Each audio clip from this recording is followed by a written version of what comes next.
Welcome to the Mortgage Warrior podcast featuring Steve Dostal. Host Darryl Smart chats with the Mortgage Warrior about his no BS approach to financing. That will be sprinkled in with conversations with other people in the business and around the community. So without further ado, here he is, the Mortgage Warrior, Steve Dostal. 4, 3, 2, 1. Mortgage Warrior Podcast, Episode 4. Is that what it is? That's awesome. I think he scared the crap out of me. I think he scared the crap out of me. Why are you doing that? So, actually, you should. Amazon will get one of those. We should get one made up, yeah, for sure. Clapper. All right, whenever you're ready. All right. What is up, everyone? I am Darryl Smart, and welcome to the Mortgage Warrior Podcast, and of course, the star of the show, the Mortgage Warrior. Hey, the Mortgage Warrior is back again. Episode number 4. How's it going, buddy? It's going well. It's going very well. You staying cool or what? Oh man, yesterday was a hot one. I jumped in my brother's pool, and then that was nice. And then didn't really want to get out. It was extremely hot. And what are you gonna say? You know, if you got a pool, get into it. If you don't, get into that lake. We hit the beach yesterday, and you know what? It was nice. Well, I was scared. It was Lake Ontario, and Lake Erie, usually super warm Lake Ontario, but it was like a bathtub yesterday. Really? Yeah. Wow. And in the lake? Ice cream, when you get ice cream on a warm day. It's not good. I had to wear a sweatshirt to the lacrosse game I was at because I dripped so much ice cream on myself. It was brutal. Man. But yeah, it is bloody. Well, introducing my cousin Jesse, is a lawyer at Lefebvre Lefebvre, a partner at Lefebvre Lefebvre. Thanks. We have a guest here today. He's a guest, yes. How's it going? Speaking of water, he's got a nice backyard. He's on a pond somewhere in Ontario, but he's got a nice little water setup too, right? So.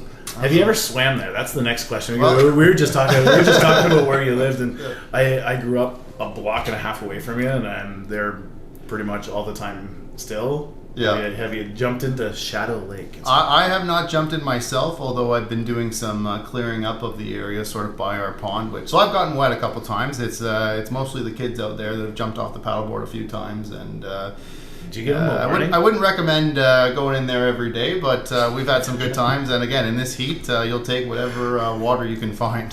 They've jumped in more times than I have in my entire life. That's right. I think I've only been in that water probably 3-4 times, and that was falling off a paddleboard when we were actually we played polo. It was called. So it was a combination of hockey on a paddleboard with polo, I think it is. Yeah. Jeez. And watch out for the cars underneath that pond because. Oh, I bet there's cars. Lots of cars. There's cars, garbage cans, everything. Hopefully no bodies. No.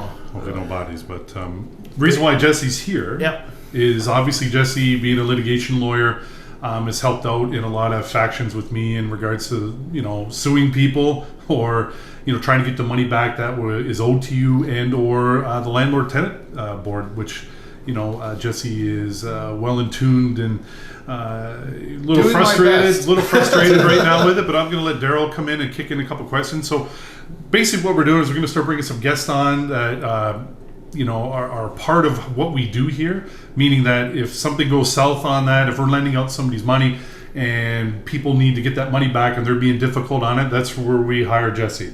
That's where Jesse comes in, and he's a part of the Mortgage Warrior brand of recommendations and referrals, and plus he's my cousin. So why not keep him with the business? And I'll let Darryl come in and we'll get these questions going at this guy. I couldn't tell that you guys were related. I had to get a side by side of these two guys. That's right. Wow. But I had a whole whack of things to say, and instead of me giving an introduction to you, let's just introduce yourself. Sure. So and kind of your journey along the way, because I think that's really important, and of course that's what podcasts are all about, hearing about the journeys. Yeah. So I've been a partner just since 2022. So I'm new to the whole having skin in the game and being on that side, but that's really been a lifelong dream for me, and it's felt great sort of getting on that side of it. And not only practicing law in the areas that I do, but now, being in a position to help build a firm and to make sure that we're, in a position that we can help the people of Brantford or surrounding areas, whomever, with really whatever problems, they're going to face. And so how I got there, well, I originally became involved with Lefebvre Lefebvre. I'm a partner way back in 2013. I was a summer student there. Art Lefebvre, the late Art Lefebvre, interviewed me, and I got on board with the firm and articled there and became an associate. And it's been a match made in heaven. I've been able to grow a practice there in areas of law that I enjoy. A firm like Lefebvre Lefebvre in a small town. I mean, we're all about building relationships with people, because the nature of what I do, people are going to be pretty much in and out of my practice. There's some sort of dispute, there's some sort of charge, something's happened that brings them to me, and so but I have partners and we have associates that basically whatever someone in this town runs into, with few exceptions, we're going to be able to help that person. And so it's really that side of it, I think, that's really driven me. I really wear two hats now, partly building a law practice, or continue not building a law practice.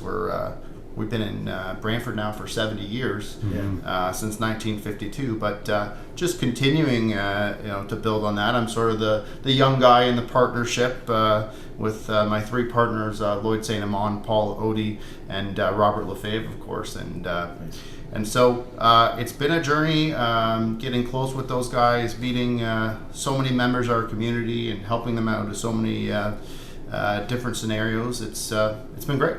Well, and you talked a lot about community, and that's got to be a big reason why you wanted to become a lawyer? For sure. Helping out the community, right? Yeah, absolutely. So never once did I think to myself, I want to work on the 30th floor on Bay Street and work for whatever, large corporate conglomerate. So many of my friends, I look up their web pages, and it's mergers and acquisitions, and it's a lot of stuff that frankly never interested me.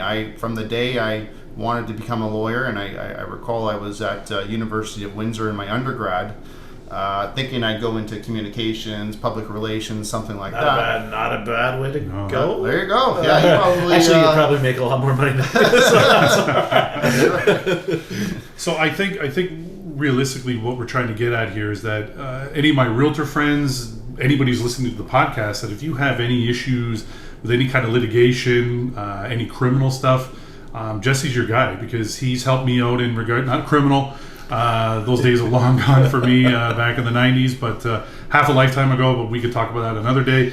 But Jesse's actually been helping me out with some litigation against my former broker, and some former tenants. And at the end of the day, if you have any clients that that are struggling and dealing with the Landlord Tenant Act and dealing with, because right now, if you're buying a home and you're buying a duplex, it's really hard to get people to get out of that home, because the market has switched and changed so much that it's becoming very hard for people to find other accommodations. Like if you're paying $900 for a one bedroom in a fourplex, and then your fourplex, your owner has sold it, and then they've given you an eviction notice, a lot of these people don't have the means and a way to go somewhere else, so they're staying, and they're making it difficult for you to sell your property. They're making it difficult for you to collect the money that you deserve on a property you have a mortgage on. And with interest rates rising and people taking variables, like their payments are going up, and people are struggling. So it's a double-edged sword being a landlord, right? So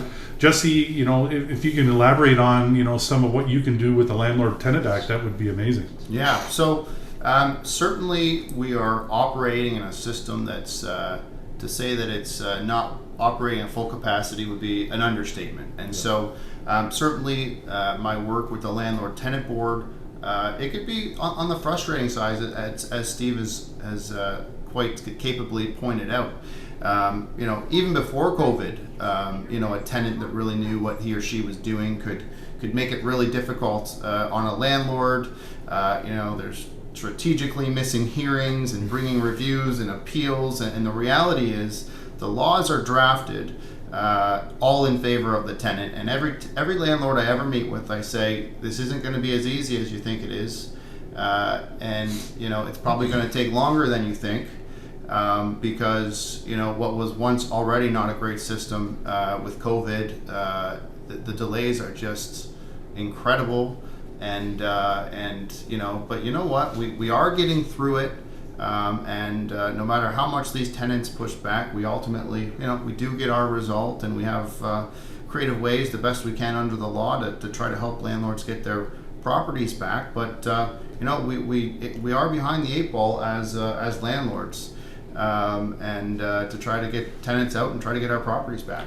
And by all means, I'm not saying that it's all tenants are bad and all landlords are good. I mean, you have good tenants, you have bad tenants, you have good landlords, you have bad landlords. And, realistically, if you're being fair and you're doing the market rents, then people shouldn't be really complaining about what the rent is. But the other flip side to that is that because prices have gone up so much, that the only way for these people, new purchasers, to buy a fourplex or duplex or triplex is that they have to raise the rent up because the mortgage payments have gone up, the purchase price has gone up compared to what some people have bought it for previous, right? So you're going to run into a lot of these difficulties. I see a lot of it where people are buying homes.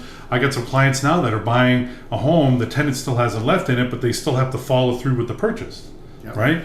Unless they had something in the Schedule A saying that if the client was going to leave and they didn't leave, then they can nullify the offer to purchase. But I haven't seen one of those yet, and nor will I probably ever see those, right? They could say that the tenant must be vacant, but then you must serve that tenant the N12. So the N12. It's an N12 landlord or purchaser's own use type of relief, and it's anyone's bet on those. I even had one recently that was successful. And the first hearing, the landlord tenant board agreed it's a bona fide or it's a good faith application. However, basically after the tenant shared her circumstances of her family, it took us a number of months to get the order, and then once we got the order, the landlord tenant board still gave that tenant another year in the property in order to see what was next. And you're right, a big part of that was, hey, here's the reality of the market. This person doesn't have the means to pay, $2,500 a month, or wherever these some of these rental rates are going, which are just insane for anyone who's not the owner of some giant successful business or something like that. And so I can see where the Mortgage Warrior is going to be well positioned as we not only that, but the prices of gas and groceries. Again, I have a young family and I'm seeing it, and people it's becoming extremely tight now. Like inflation, they just said, is the highest it's been in 40 years, 7.7%, which means we're going to get another rate hike next month, which should be 3/4 of a point, 0.75%.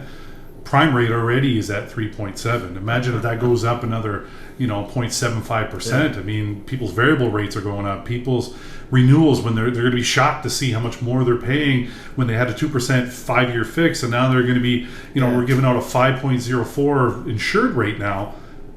Man, it's going to be tough for people. So on a last note, what can people do to get a hold of you if they have any issues with tenants or criminal stuff or litigation, like somebody owes you money and you need to go to small claims court?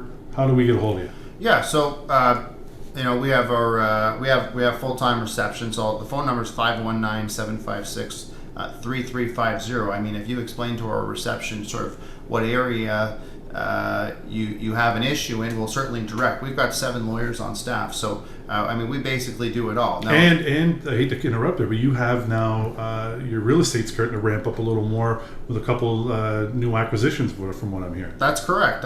We just brought on Jason Timms, who's a young lawyer, and Tiffany Clark is a lawyer on staff, and Robert Lefebvre's been, of course, doing real estate in this town since I don't know when he started real estate, but he's been practicing locally since the 70s. So all right. But if anyone wants to reach me directly, just it's my first and last name, Jesse Dostal at LefebvreLawyers.ca. It's a tough one to spell. But at the end of the day, if you really need, we'll put it down here. You can obviously contact me as well, themortgagewarrior.com. And if you need a referral from that, we'll gladly give the contact information for Jesse's office. And I think that's pretty much a wrap for this one. Man, this was good. It didn't feel like it was long, like that. Man, it was good. But thanks for having me on, guys. Thanks for having me on. Wrap. And we'll see you next time. This episode is brought to you by Elevation Home. They will design, build, and make your home look amazing.